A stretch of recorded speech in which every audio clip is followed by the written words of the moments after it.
જિલ્લાના ભેસાણ વિસ્તારમાં દિવસ દરમિયાન અંદાજે 4 ઇંચ ધોધમાર વરસાદ વરસતા પરબધામ તરફ જતા માર્ગ પર પુલના નિર્માણ દરમિયાન બનાવવામાં આવેલા ડાયવર્ઝન સંપૂર્ણપણે ધોવાઈ ગયું હતું।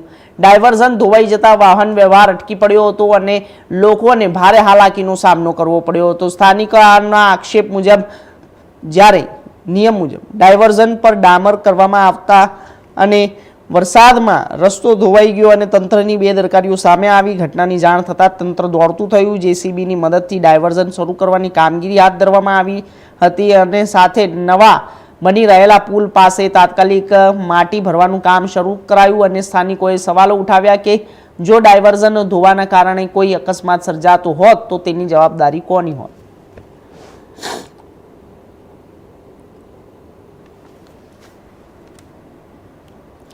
તો આ વિષય ઉપર વધુ માહિતી માટે અમારા સંવાદદાતા ભાવિક જોશી જોડાઈ ગયા છે જૂનાગઢથી।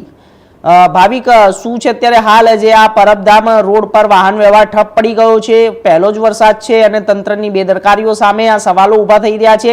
કેવા પ્રકારનું આ મટીરીયલ વાપરવામાં આવ્યું છે? રોડ રસ્તાઓ જવાબ આપી રહ્યા છે? જી ભાવિક, ચોક્કસથી જણાવું તો જે રીતે વાત કરવામાં આવે, જુનાગઢમાં ગઈકાલે સવારથી જે રીતે વરસાદ પડી રહ્યો હતો તેને કારણે લઈને ભેસાણ રોડ ઉપરની જે આ ઘટના છે, ભેસાણ રોડ ઉપર જુનાગઢ ભેસાણની વચ્ચે અનેક ડાયવર્ઝનો આવેલા છે। પરબવાવડી તરફનો આ રૂટ છે, એ રૂટ ઉપર જે ડાયવર્ઝન હતું તે પ્રથમ વરસાદમાં ધોવાઈ જતા અનેક સવાલો ઉઠવા પામ્યા છે। એક તકે તંત્ર દ્વારા જેસીબી જેવા સાધનોની મદદથી તાત્કાલિક આ જે ઓવર ડાયવર્ઝન છે તેને રિપેરિંગ કરવાનું કામ કરવામાં આવી રહ્યું હતું, પરંતુ લાંબા સમયથી ગોકળ ગાયની ગતિએ જે આ કામ ચાલતું હોય ત્યારે લોકોની અંદર એ પણ સવાલ ઉઠવા પામ્યા છે કે હવે તંત્ર ક્યારે કામગીરી પૂર્ણ કરશે અને વારંવાર જ્યારે રોડ ધોવાઈ જાય છે તો એમાં ક્યાંક ને ક્યાંક ભ્રષ્ટાચાર થતો હોવાનું પણ લોકો દ્વારા અત્યારે જાણવા મળી રહ્યું છે। એક પ્રકારનો ગણગણાટ જોવા મળી રહ્યો છે। પ્રથમ સામાન્ય વરસાદની અંદર જો આ પરિસ્થિતિ થઈ છે તો આવનારા ચોમાસાની અંદર હવે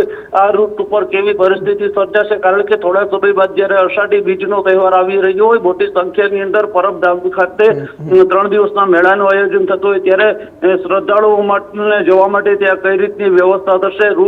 શું આ રસ્તો રિપેર થશે કે પછી શ્રદ્ધાળુઓને પ્રવાસીઓને જે છે તે ભારે હાલાકીનો સામનો કરવો પડશે? તેવા પણ અત્યારે વેધક સવાલો લોકોમાં ઉઠવા પામી રહ્યા છે। જી ભાવિક, ચોક્કસથી આપનો ખૂબ ખૂબ આભાર માહિતી આપવા માટે।